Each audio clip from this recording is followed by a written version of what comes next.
हाल ही में दिल्ली के लोक नायक अस्पताल पैरामेडिकल टेक्निकल यूनियन रजिस्टर्ड का सम्मेलन किया गया।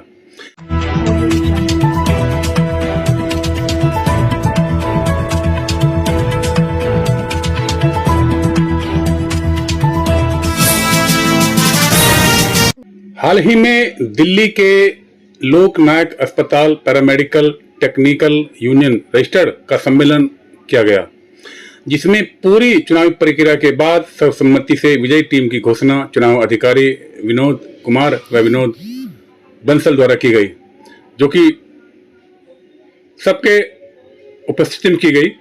और जो नए अधिकारी चुनाव के जीते गए उन सबको माला पहनाकर उन सबका स्वागत किया गया, जिसमें संरक्षक के तौर पर सुजाता मखीजा, प्रधान पवन कुमार, महासचिव कविता रानी, उप प्रधान सुभद्रा, उप प्रधान प्रदीप, उप प्रधान महेंद्र पाल, सह सचिव नीतू कुमार, सह सचिव सपना राठौड़, मीडिया सचिव ऋतु जैन एवं कोषाध्यक्ष रेखा रानी को नियुक्त किया गया। सबको माला पहनाकर और पुष्प देकर उनका सबका स्वागत किया गया।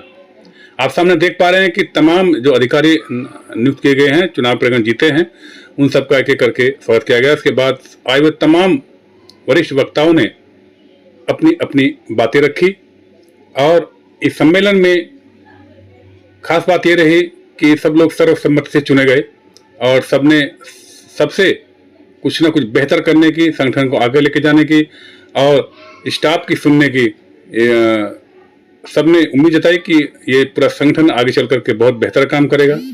और अगर किसी के खिलाफ कुछ उत्पीड़न होता है तो उम्मीद करते हैं कि संगठन उनके खिलाफ भी तेजी से आवाज बुलंद करेगा। इसके बाद आए हुए तमाम जो मेहमान थे, जो नवनियुक्त टीम थी, उन सबको शपथ ईश्वर को साक्षी मानकर शपथ लेती हूँ कि मैं कर्मचारी यूनियन LNJP PTU यूनियन विधानानुसार सच्ची श्रद्धा और निष्ठा से कर्मचारियों के हित एवं अधिकारों की रक्षा के लिए सदैव तत्पर रहूंगा। जय हिंद, जय हिंद। सभी ने एकजुट में संगठन को मजबूत करने और अधिकारी जो हैं और जो संगठन से जुड़े लोग हैं, बाकी अधिकारी हैं, सबके लिए लड़ाई लड़ने की बात कही। कार्यक्रम के अंत में हमने paramedical and technical employ union का भी चुनाव हुआ, जिसके चुनाव अधिकारी हमारे बीच में विनोद कुमार जी। विनोद कुमार जी, ये चुनाव आपने क्यों कराया, क्या आवश्यकता थी इसकी? इस चुनाव को कराने का मेन अक्सर हमारे जो पुराने यूनियन के अध्यक्ष थे, उनका कार्यकाल समाप्त हो रहा था, तो हमें नया कार्यकाल जो शुरू करने के लिए नए कर्मचारियों का निर्वाचन करना था। इसलिए हमने इस चीज के लिए ये पैरामेडिकल यूनियन का इलेक्शन कराया, जो इलेक्शन बहुत ही स्मूथली और बिना किसी निष्पक्ष और किसी रुकावट के संपूर्ण हुआ। विनोद जी, कितने फार्म आए थे आप और ये नोटिफिकेशन कब किया और कितने फार्म आए?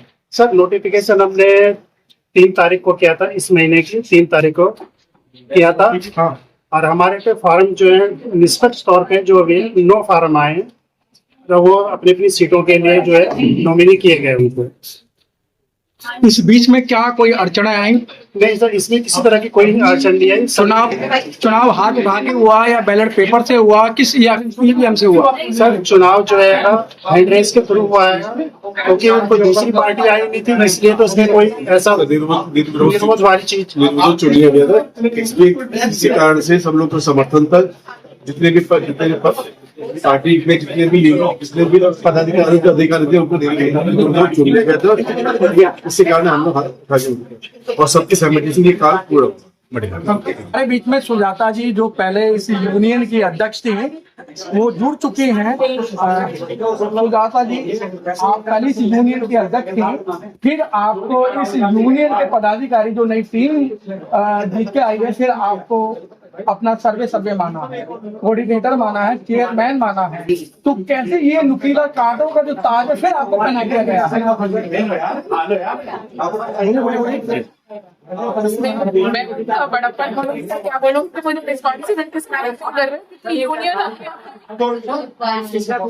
कहने को लगता है कि पोस्ट सच में घाटों का ही ताज है। बहुत सारे अपने एफर्ट्स देने पड़ते हैं और क्योंकि नव निर्वाचित थे तो सलाह के रूप में उन्होंने मुझे जो सीट दे दी है वो एक्सेप्टेड। अपनी तरफ से कोशिश करूंगी कि जितना टाइम जितनी एडवाइस दे सकती हूँ, बाकी करना उन्हीं को है। लेकिन सुजाता जी, देखा गया है कि जो LNJP के अंदर जिसने प्रवेश कर लिया, सुजाता का नाम ना ले कोई कर्मचारी, तो ऐसा संभव नहीं है। नहीं सर, ये आपका हुआ है, ऐसा नहीं है। हाँ, कोई गालियां दे के लेता है ना, कोई वैसे लेता है।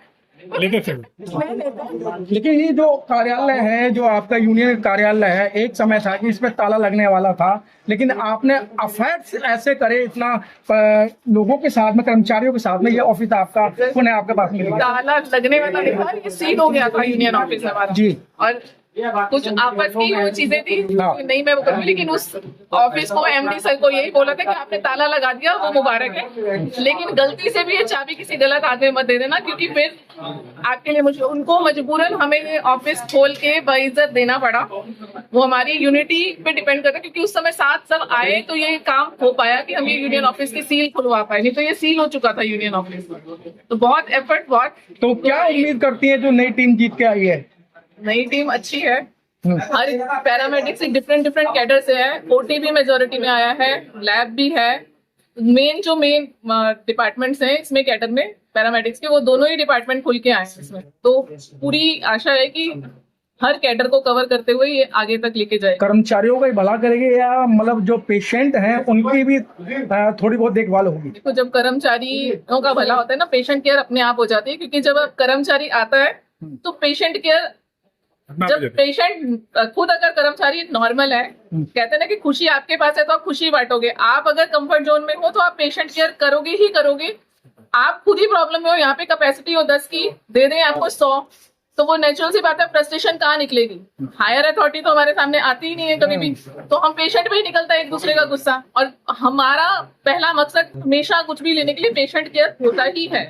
सुजाता जी आप बहुत सुलझी हुई हैं और मेरे प्रश्नों का जो उत्तर बड़े आसानी से दे रही हैं, लेकिन ऐसा नहीं लगता कि जिस तरीके से आपने बताया कि सारा जो गुस्सा है या परेशानी है पेशेंटों पर उतारा जाता है? उतारा नहीं जाता है, बट पेशेंट केयर नहीं होती। और हमें भी उस चीज से बड़ा दुख लगता है कि पेशेंट को हम नई सर्विस, मेरी उसमें नॉलेज में आता है कि OT में अगर मान लो किसी पुअर पेशेंट का रोड डलनी है, यहाँ पे सामान ही नहीं है, उसको 40,000 का सामान बाहर से लाना है, तो मुझे ही पेन होता है कि इवन मैंने ये CM तक को लेटर लिखे, बाय मेल लिखे, क्योंकि पेशेंट केयर कहीं ना कहीं हम तो यहाँ आए काम करने के लिए, बट हम कर नहीं पाते ना समय की वजह से। तो वहाँ हमारा फ्रस्ट्रेशन जो हायर अथॉरिटी पे वो कहीं पे एक दूसरे पे ही निकलता है थोड़ा बहुत, कि अब नहीं है उसको मना करना, कैसे मना करें?